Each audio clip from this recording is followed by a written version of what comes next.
Hello everyone, I'm SJM. This is episode 27 of the SevTech Ages of the Sky Let's Play. So the big grind for immersive is on. I have made my reinforced or my improved blast furnace here. So you will need to upgrade your blast brick to the reinforced blast brick by combining it with a steel plate there. So you'll need 27 steel plates to get that going.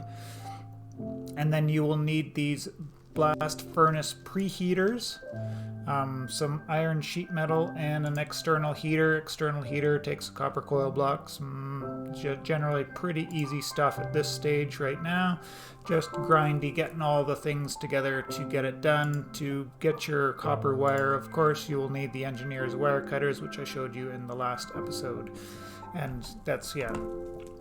Then I just set up two thermal electrics there, just through a connector connecting up to the top there.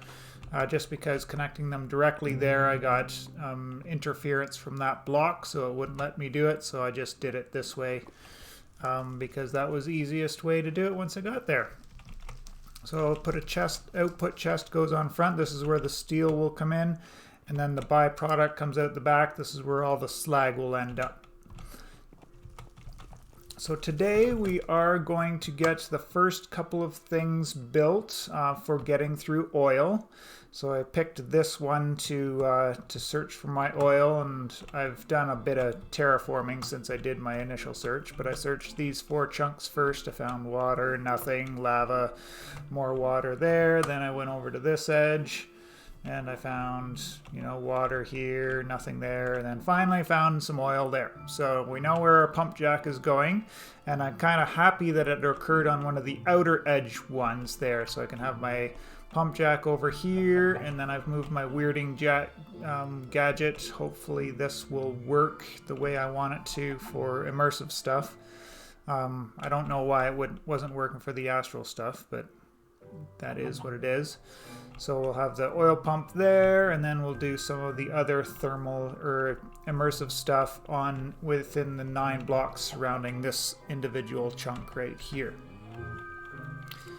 So to get our pump jack, we are going to go into the book. It's under oil processing, and then it's pump jack. So this will overlay exactly how it's built, and then it'll give you all the required materials there.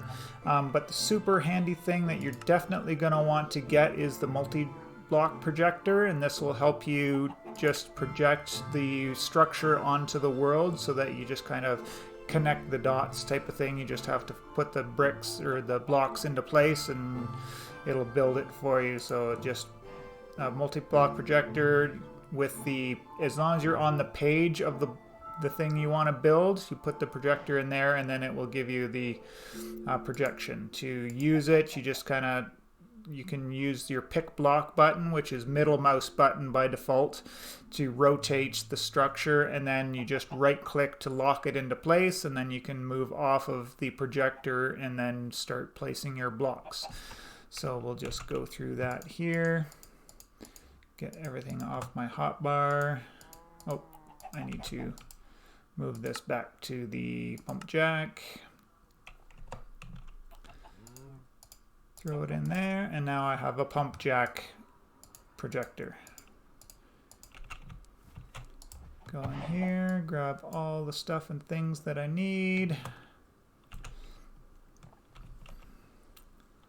And now we'll go look at our pump jack. So I'll just put it into place here for now, and we'll build it and see the way it's laid out. I might have to change the orientation, but that is what it is. So when you're holding a block that's needed, then it will be outlined in white. And then if you've got one in the wrong spot, it will be red, unless of course it's outside the structure, in which case it didn't do anything there.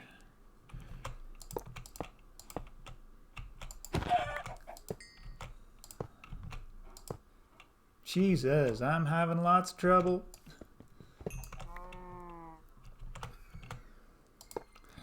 We will need lots of this fluid pipe for connecting up all the stuff in immersive, so never hesitate to get a lot of that going. So we need another light there. We need a redstone there. And I didn't grab my heavy engineerings. Oh yeah, they're there. Heavy engineering there and there. 2 more fences there and there. And I know that the next level is going to need the other 2 there. Just being a little bit cheaty with it. So there's a steel block that goes there, and I can't see the next level until I complete this level. So I could just do a holder block there to get that in. And this should be glowing red. I don't know why it's not, but we'll get that out of there. And then on top, we just need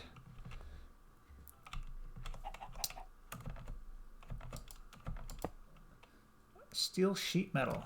Did I not bring my steel sheet metal with me? All right, we'll be back when I get my steel sheet metal. All right, so 2, 3, and 4. So now we've got a green outline around the pump jack, and we just need to hit it with our hammer in the right spot. It does tell you in the book, structure is formed by using the engineering's hammer on the heavy engineering block on the second layer.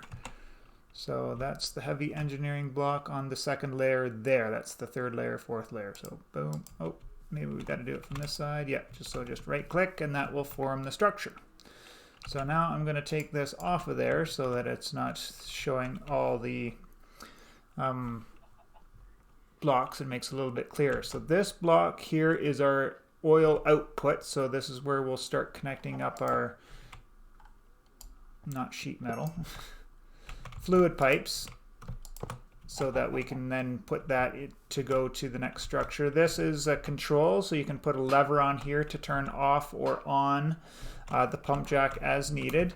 And this up here is where the power is going to come in. So we'll just throw away the stuff that we don't need for now and grab the power. So one thermoelectric is not going to do very much because this thing typically takes, I think it's 4,000 RF per operation, something like that. So there we go. I had to crouch jump in place to get that on in there. And then we'll just throw this guy down. Just make sure that it's far enough away so that I don't get any interference when I'm connecting it up there. So let's, where'd my trowel go?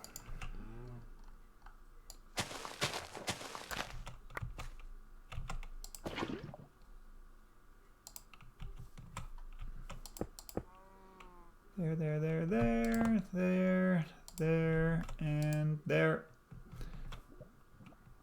Now, you can see how very, very slowly this is going to go. But that's fine because I'm grinding out a whole bunch of steel to get other things together for right now anyways.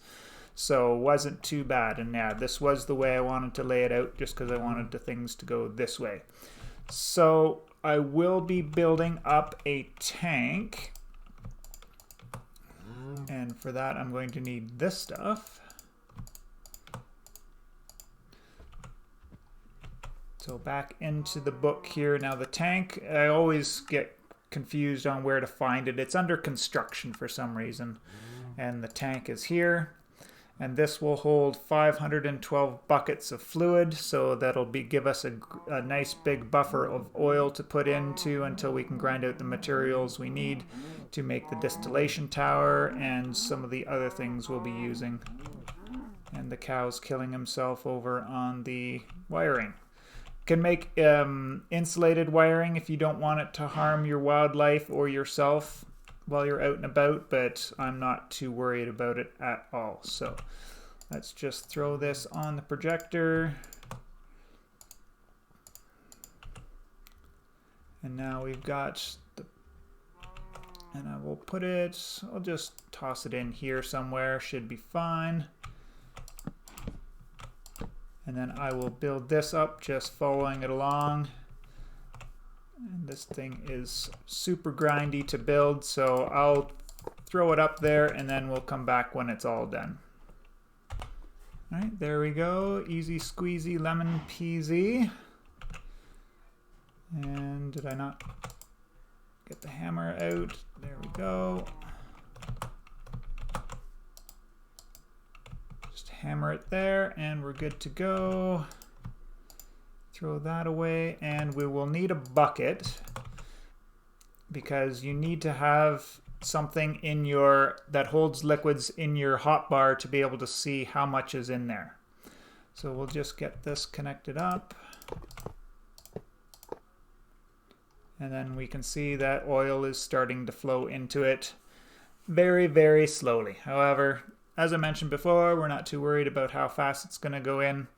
And actually, the one thing, this does have an input on the top, and this will matter for when we want to stop output. So I can, throw these on here to go over to my distillation tower and whatever direction that will be, and throw a lever on it to turn it on and off on whether it's outputting or not, but then it will stop the input if I have the input down there.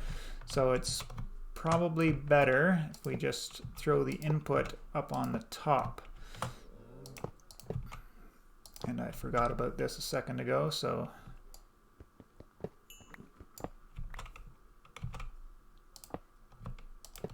there. So now I can put a lever on here and not have to worry about it stopping the input when I do that. So there, it will keep working. We'll leave it like that, and then to get the next structures I need to get into the oil processing, I will need something that generates steam, and I am going to be using the solar tower distiller. And that will serve a secondary purpose because I will make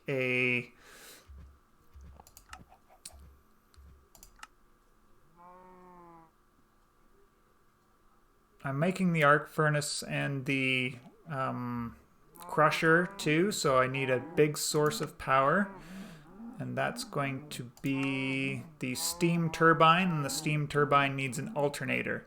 So the solar tower will make the steam for us, and it requires its own little list there, and then it needs these focusers to focus the sunlight to make it work at all. So before I counted the what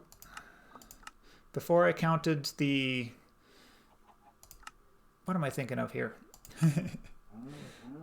The arc furnace and the crusher, I was up to 63 blocks of steel, so gonna need tons and tons of steel to get through this. So, and I'm up to, I think I'm just over halfway there on that, and then I'll need more steel to get the arc furnace and the crusher up too. And then on top of that, we will need the metal or the liquid extractor to get the graphite rods that we need as well. So tons of stuff to do for immersive here before we even really get any further along in this quest line here. But yeah, I could grab the bucket of oil just to complete that one off.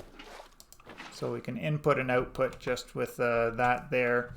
And then after I go into the distillery tower, then after that I will have different outputs coming off, and I'm just going to use the Buildcraft tanks for all of the different things that we get out of there, because the secondary line here is actually once you get oil, you'll get naphtha and diesel, and then you have to process the diesel to get all of these, or to get the secondary ones here, which is kerosene, gasoline, and lubricant. And you actually need these, so you definitely do want to be processing your diesel at some point.